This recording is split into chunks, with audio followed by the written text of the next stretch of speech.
Hi friends, ഇന്ന് നമ്മൾ നോക്കുന്നത് എങ്ങനെയാണ് ഒരു താമരയുടെ കിഴങ്ങ് അല്ലെങ്കിൽ ട്യൂബർ നടുന്നത് എന്നാണ്. ഇതുപോലെ ഒരു പ്ലാസ്റ്റിക് ടബിൽ താമര വളർത്തുമ്പോൾ എങ്ങനെ നടാം, ഇതിനാവശ്യമായിട്ടുള്ള സാധനങ്ങൾ. ഈ ഒരു സൈസ് ടബിലാണ് ഞാൻ സാധാരണ താമര നടുന്നത്. ഇത് ഒരു 10x80 ഡയ വരുന്ന സൈസാണ്. ഏത് ടൈപ്പ് ഓഫ് താമരകളും നമ്മൾ ഇതിലാണ് നടാറ്. ഇത് ടബ് വേണം, അതുപോലെ മണ്ണ്, ഗാർഡൻ സോയിഡ്, മണ്ണിര കമ്പോസ്റ്റ് അല്ലെങ്കിൽ ഉണങ്ങിയ ചാണകപ്പൊടി, എല്ലുപൊടി, ഇത്രയും സാധനങ്ങൾ വെച്ചിട്ടാണ് നമ്മൾ താമരയുടെ ട്യൂബർ നടാൻ പോകുന്നത്. ആദ്യമേ തന്നെ ഞാൻ ഉപയോഗിക്കുന്നത് മണ്ണിര കമ്പോസ്റ്റാണ്.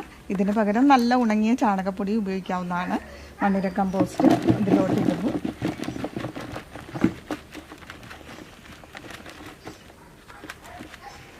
മണ്ണിര കമ്പോസ്റ്റ് ഇട്ടതിന് ശേഷം നമ്മൾ കല്ല്, അധികം വലിയ സൈസ് കല്ലുകളുണ്ടെങ്കിൽ അത് മാറ്റി എടുത്ത് വെച്ചിരിക്കുന്ന മണ്ണായിരിക്കണം. ഞാനിത് ചുവന്ന മണ്ണാണ് ഉപയോഗിക്കുന്നത്.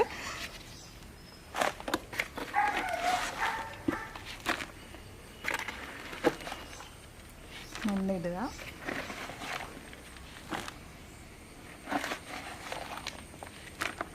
ഒരു പിടി എല്ലുപൊടി, ഒരു പിടുത്തം മതി, അധികം വേണ്ട.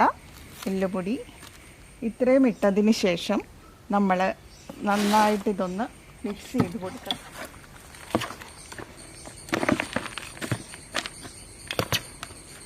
ഇതുപോലെ നന്നായിട്ട് മിക്സ് ചെയ്യുക.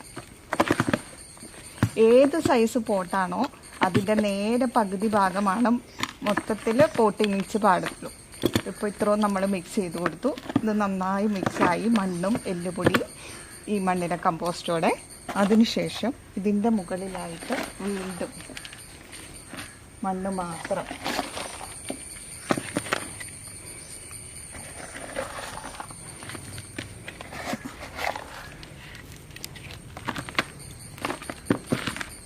ഇതിപ്പോൾ ഏതാണ്ട് പോട്ടിൻ്റെ വലിയ കല്ലുകൾ വരുന്നത് മാറ്റിക്കളയണം. ഇപ്പോൾ ഏതാണ്ട് പോട്ടിൻ്റെ ഹാഫോളം ആകാറായിട്ടുണ്ട്. ഇപ്പോൾ ഏതാണ്ട് നമ്മുടെ ടബിൻ്റെ ഹാഫ് പോർഷനോളം ആയിട്ടുണ്ട് ഈ പോട്ടിംഗ് മിക്സ്. ഇതിന് ശേഷം ഇതാണ് ഒരു താമരയുടെ കിഴങ്ങ്, ട്യൂബർ എന്ന് പറയുന്നത്. ഇത് പല സൈസ് ഉണ്ടാവും. ഇതാണ് ഒരു താമരയുടെ ട്യൂബർ. ഈ കിഴങ്ങ് നടുമ്പോൾ എപ്പോഴും നമ്മൾ ടബിൻ്റെ സൈഡിലായിട്ട് വേണം നടാൻ. ഈ ഇട്ടിരിക്കുന്ന മിക്സിൻ്റെ കൈവച്ച് ജസ്റ്റ് മണ്ണൊന്ന് മാറ്റി അതിന് ശേഷം ഇതുപോലെ ഈ കിഴങ്ങ് വെച്ച് കൊടുക്കുകയും മണ്ണ് പതിയെ അതിൻ്റെ മുകളിലോട്ട് തേയുകയും വേണം. ഇങ്ങനെയായിരിക്കണം ഒരു ട്യൂബർ നമ്മൾ പോട്ട് ചെയ്യേണ്ടത്. ഇനി ഇതിൽ വെള്ളം ഒഴിച്ച് കൊടുത്തു കഴിഞ്ഞാൽ നമ്മുടെ താമര ടബ് റെഡി. പതിയെ വെള്ളം ഒഴിച്ച് കൊടുക്കുകയാണ് നമ്മൾ.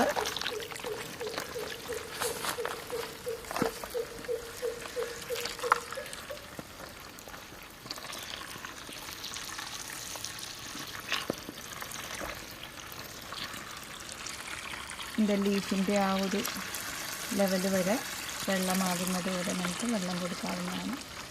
ഇതേ ഇപ്പോൾ ഏതാണ്ട് ആ ഒരു ലീഫിൻ്റെ ലെവലോളമായി. വെള്ളം കൂടി എന്ന് കരുതി കുഴപ്പമൊന്നുമില്ല, എങ്കിലും ഏകദേശം ഈ ഒരു ലെവൽ വരെ നമുക്ക് വെള്ളം കൊടുക്കാവുന്നതാണ്.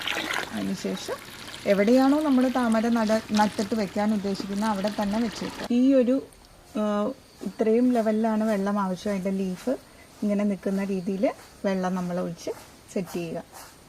ഈ രീതിയാണ് ഞാൻ ഫോളോ ചെയ്യുന്നത്. ഇതുപോലെ ആർക്കും എളുപ്പത്തിൽ നടാവുന്നതാണ് താമരയുടെ.